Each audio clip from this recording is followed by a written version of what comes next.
जय माता दी दोस्तों, कैसे हैं आप सब। दोस्तों बात कर रहे हैं 16 और 17 जुलाई की कि ये 2 दिन मकर राशि वालों के लिए कैसे रहने वाले हैं। इन 2 दिनों में मकर राशि वालों को क्या खुशखबरी सुनने को मिल सकती है, किन बातों में इन्हें सावधानी रखनी चाहिए। तो इन 2 दिनों का राशिफल जानने से पहले हम इन 2 दिनों का पंचांग जान लेते हैं। 16 जुलाई 2025 दिन बुधवार रहेगा।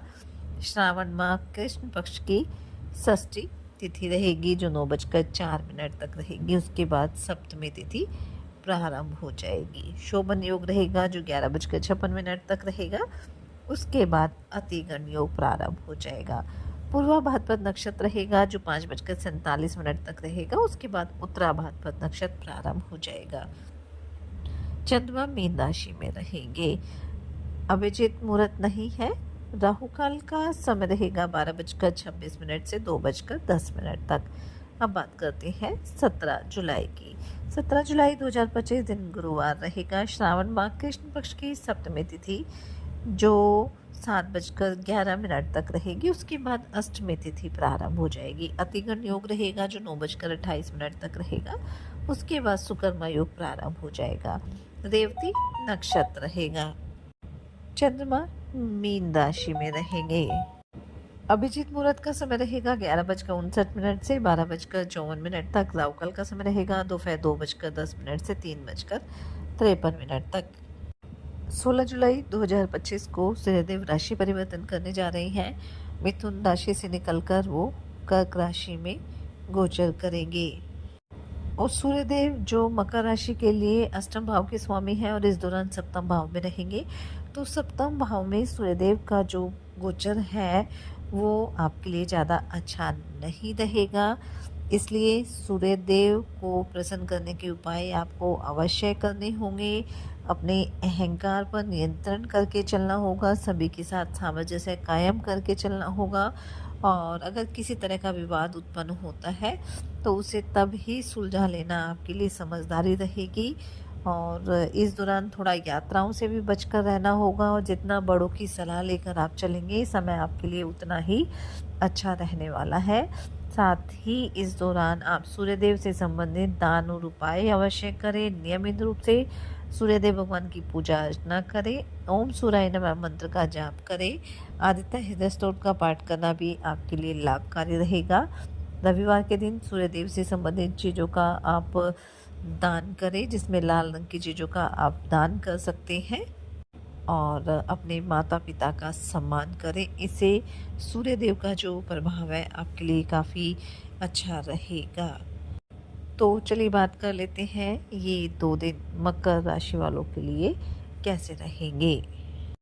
ये 2 दिन मकर राशि वालों के लिए मिले जुले रहेंगे क्योंकि इन 2 दिनों में जो चंद्रमा की स्थिति है वो आपके तीसरे भाव में विराजमान है। और तीसरे भाव में शनिदेव भी है। और जब चंद्र शनि की युति होती है तो विष दोष भी बनता है।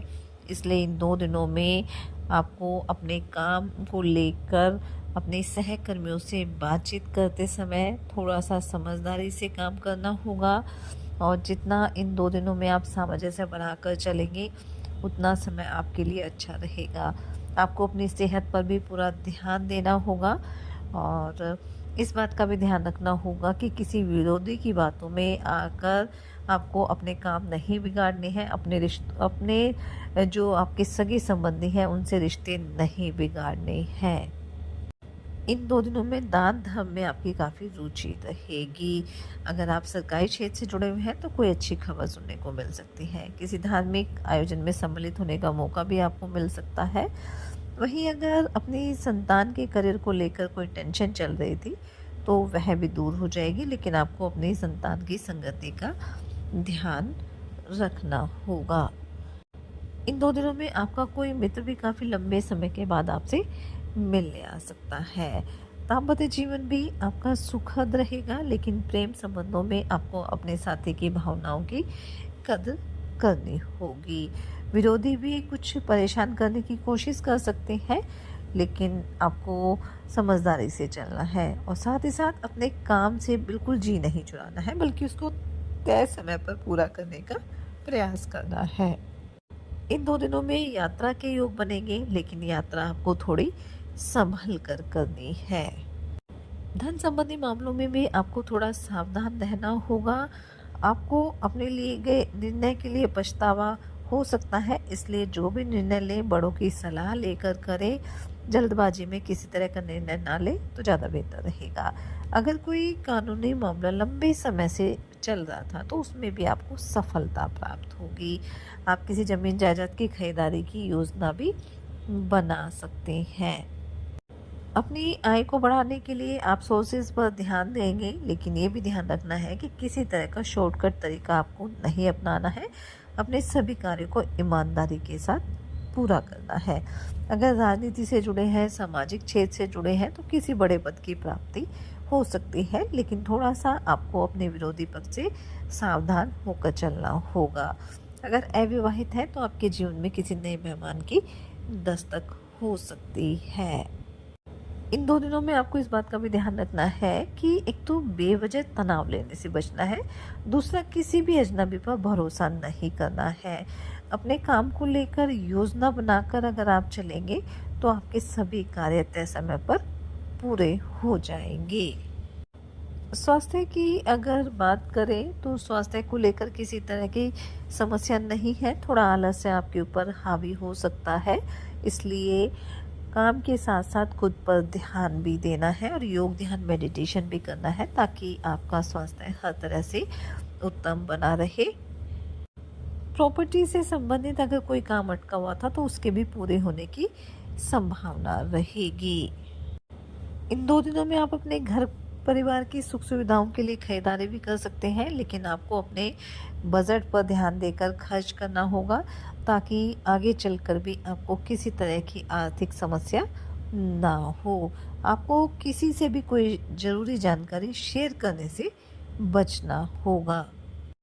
इन 2 दिनों में ससुराल पक्ष के किसी व्यक्ति से भी आपकी अनबन हो सकती है, इसलिए यहाँ भी आपको थोड़ा समझदारी से काम लेना होगा। तो कुल मिलाकर हम कह सकते हैं कि ये 2 दिन मकर राशि वालों के लिए मिले जुले रहेंगे, इसलिए इस समय समझदारी से काम करें, बड़ों की सलाह लें, साथ ही सच्चे मन से आप ईश्वर आराधना करें, हनुमान जी और शनिदेव की आराधना करें, हनुमान चालीसा का पाठ आप जरूर करें।